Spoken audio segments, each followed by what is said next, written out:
एक बार एक व्यक्ति आलस्य से परेशान होकर गौतम बुद्ध के पास आता है और कहता है, हे भगवान, मेरे अंदर बहुत आलस्य है। इस आलस्य के कारण मैं वह सब नहीं कर पाता जो मैं अपने जीवन में करना चाहता हूँ। इस आलस्य ने मुझे बहुत परेशान किया है और इस वजह से मैं अपने जीवन में आगे नहीं बढ़ पा रहा हूँ। कृपया इस आलस्य से छुटकारा पाने के लिए मुझे कोई उपाय बताएं।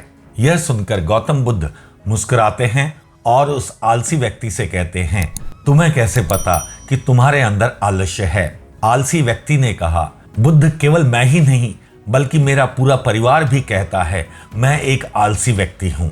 बुद्ध ने फिर कहा, क्या आप इस बात का मुझे प्रमाण दे सकते हैं कि आप एक आलसी व्यक्ति हैं? आलसी व्यक्ति ने कहा, हाँ बुद्ध, मैं दे सकता हूँ। बुद्ध ने कहा, तो सबूत दो। आलसी व्यक्ति ने कहा, मुझे पता है कि सुबह का उठना मेरे स्वास्थ्य और दिमाग दोनों के लिए फायदेमंद है, लेकिन मेरा आलस्य मुझे सुबह उठने नहीं देता। भगवान बुद्ध ने कहा, ठीक है, लेकिन क्या आप जानते हैं कि आलस्य क्या है? आलसी व्यक्ति ने कहा, बुद्ध, मैं नहीं जानता कि आलस्य क्या है, लेकिन जो कुछ भी है बहुत बुरा है। भगवान बुद्ध ने कहा, आलस्य मन की एक अवस्था है, एक भावना है, एक विचार है, जिसे हम मनुष्य जाने अनजाने में अपने भीतर निर्मित करते हैं। आलसी आदमी ने पूछा, लेकिन कैसे? बुद्ध ने कहा, सबसे पहले आपको यह समझना चाहिए कि हमारे अंदर आलस्य दो कारणों से उत्पन्न होता है। पहला कारण शारीरिक और दूसरा मानसिक। शारीरिक आलस्य का पहला कारण है भोजन। जब हम कोई ऐसा भोजन करते हैं जिसके पास आप में कोई जीवन नहीं है, तो यह भोजन हमारे शरीर के लिए एक बोझ बन जाता है और फिर यह हम में आलस्य पैदा करता है, क्योंकि हमारा शरीर भोजन से ऊर्जा पर चलता है और हमारे शरीर में उतनी ही ऊर्जा मिलती है जितनी हम इसे देते हैं। इसलिए यदि आप आलस्य से बचना चाहते हैं तो आसानी से पचने योग्य और प्रकृति से सीधे प्राप्त खाद्य पदार्थ को अपने आहार में शामिल करना शुरू कर दें। शरीर के स्तर पर आलस्य का दूसरा कारण है गलत तरीके से चलना, गलत तरीके से बैठना और गलत तरीके से लेटना है। आश्रम के भिक्षुओं की ओर इशारा करते हुए गौतम बुद्ध ने आलसी व्यक्ति से कहा, यदि आप ध्यान से देखें तो आपको आश्रम के इन भिक्षुओं के चलने, बैठने और लेटने की स्थिति में एक विशेष प्रकार का संतुलन दिखाई देगा। जब वे चलते हैं तो उनके पैरों के बीच समन्वय होता है, जब वे बैठते हैं तो उनकी रीढ़ की हड्डी सीधी होती है और उनकी गर्दन थोड़ी सी ऊपर होती है, और जब वे लेटते हैं तो उनका शरीर पूरी तरह से शिथिल हो जाता है। उनके शरीर के किसी भी हिस्से पर तनाव नहीं होता। वे गहरी और आरामदायक निद्रा लेने में सक्षम हैं। आलसी व्यक्ति ने पूछा, बुद्ध, क्या पर्याप्त नींद लेना भी महत्वपूर्ण है? बुद्ध ने कहा, कम या ज्यादा नहीं, पर्याप्त मात्रा में सोना हमेशा फायदेमंद होता है। अगर आज रात आप पर्याप्त नींद नहीं लेंगे तो कल का पूरा दिन थकान और सुस्ती से भरा होगा। इसलिए पर्याप्त नींद भी उतना ही जरूरी है।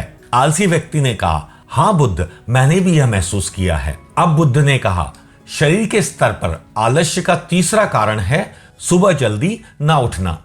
आलसी व्यक्ति ने कहा, हाँ भगवान, आप सही कह रहे हैं, मैं सुबह जल्दी नहीं उठ सकता। बुद्ध ने कहा, आप सुबह जल्दी तभी उठ सकेंगे जब आप रात को जल्दी सोएंगे। बुद्ध ने फिर आश्रम के भिक्षुओं की ओर इशारा करते हुए कहा, इन भिक्षुओं को देखो, उन्होंने रात में सोने का एक निश्चित समय निर्धारित किया है और इसलिए वह सुबह जल्दी उठ पाते हैं। प्रत्येक बौद्ध भिक्षु को अनुशासन का पालन करना होता है और यह अनुशासन करके ही उनके जीवन में संतुलन आता है। कुछ लोग अनुशासन को एक बंधन मानते हैं।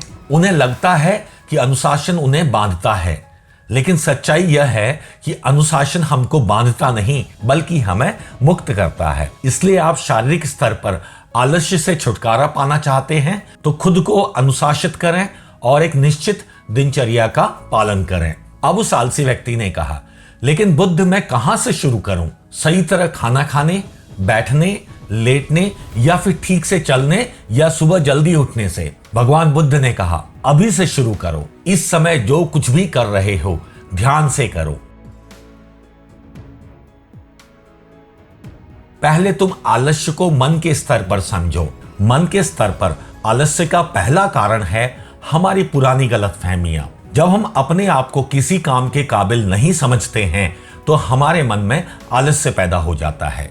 अगर हमारा मन मान लेता है कि इस काम को करने में मैं पिछली बार की तरह असफल हो जाऊंगा तो हम उस काम को करने में आलस्य करेंगे। अगर हम अपने मन में यह विश्वास पैदा कर लें कि पिछले काम में और इस बार में बहुत फर्क है, हमने पिछली असफलता से बहुत सीखा है और इस बार हम इस कार्य को बहुत अच्छा करेंगे और सफलता प्राप्त होगी। ऐसा करने से आप किसी भी कार्य को करने में कभी आलस्य नहीं करेंगे और सफलता प्राप्त करेंगे। इसलिए सबसे पहले खुद पर विश्वास करना सीखें।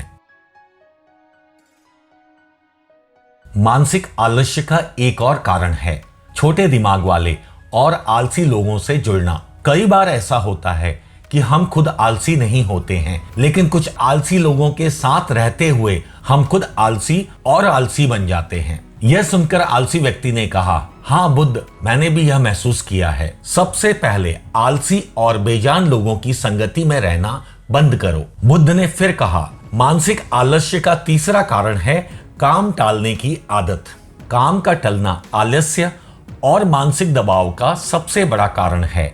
शुरुआत में हम इसका एहसास नहीं करते हैं, लेकिन धीरे धीरे यह आदत हम में स्थायी हो जाती है।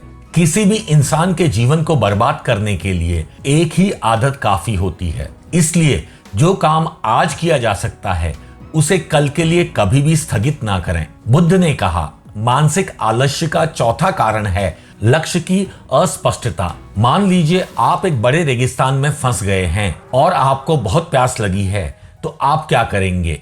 आलसी आदमी ने कहा, मैं पानी की तलाश करूंगा। मैं जल्द से जल्द रेगिस्तान के पास के गांव में पहुंचने की कोशिश करूंगा। बुद्ध ने कहा, लेकिन अगर बहुत कोशिशों के बाद भी आपको पानी नहीं मिलता है, फिर? उस आदमी ने कहा, मैं तब भी कोशिश करता रहूंगा क्योंकि मेरे पास और कोई विकल्प नहीं होगा। भगवान बुद्ध ने मुस्कुराते हुए कहा, आलस्य व्यक्ति को तभी घेरता है जब उसके पास कोई स्पष्ट लक्ष्य नहीं होता या फिर उसके पास बहुत सारे विकल्प मौजूद होते हैं। इसलिए लक्ष्य का होना नितांत आवश्यक है। आप सुबह उठकर व्यायाम इसलिए नहीं कर पा रहे हैं क्योंकि सुबह उठने का कारण आपको बहुत स्पष्ट नहीं है। आपने भविष्य में होने वाली बीमारी और उन बीमारियों से होने वाले दर्द को स्पष्ट रूप से महसूस नहीं किया है।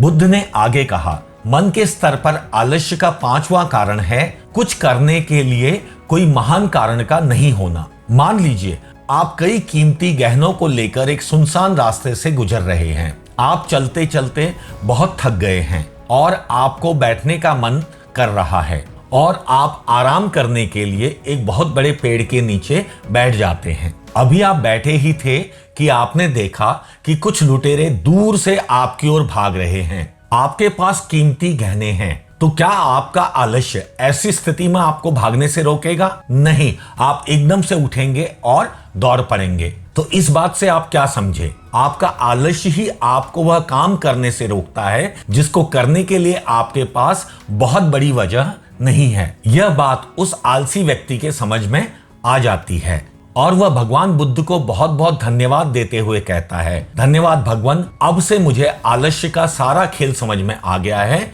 और मैं आलस्य नहीं करूंगा। गौतम बुद्ध कहते हैं, मेरी एक बात हमेशा याद करना, जहां पर स्पष्टता है और काम करने का कोई बहुत बड़ा कारण आपके पास है, वहां आलस्य नहीं हो सकता। दोस्तों, हमारे साथ बने रहने के लिए बहुत बहुत धन्यवाद। आशा करता हूं आपका जीवन शांतिपूर्ण और आनंदमय होगा। अगर यह कहानी अच्छी लगी है तो किसी ना किसी आलसी व्यक्ति को जरूर सुनाएं। धन्यवाद।